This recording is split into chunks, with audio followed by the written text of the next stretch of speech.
You have a torso fitting shell. You have a dress fitting shell. You have patterns that you use to make fitting shells. How do you get a sloper?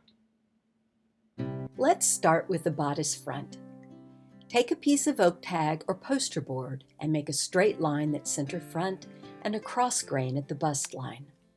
Tape it down and transfer all important markings except for seam allowance. Slopers have no seam allowance. Darts connect with a straight line to the apex line.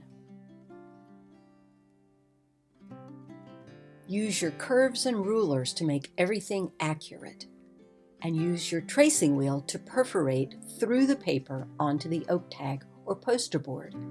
Slopers are made for one half of the body, usually the right side, so that everything is uniform, unless a person is asymmetrical. In that case, you develop the full sloper for both sides of the body.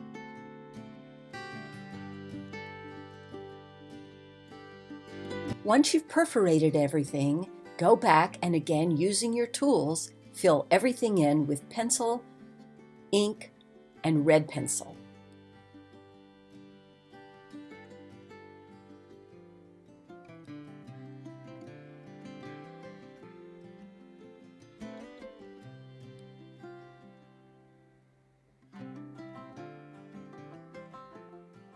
Right angle at center front,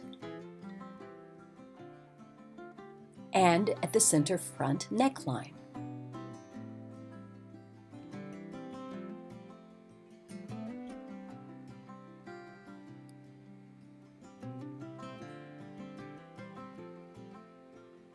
There's the line that connects to the apex. Find the middle of the shoulder and connect it to that vertical dart.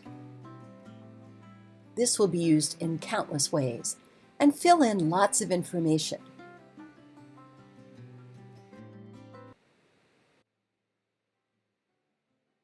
I'm filling in measurements.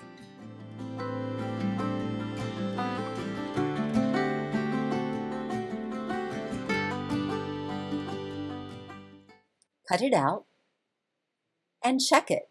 It should be the exact same size as your pattern minus seam allowance.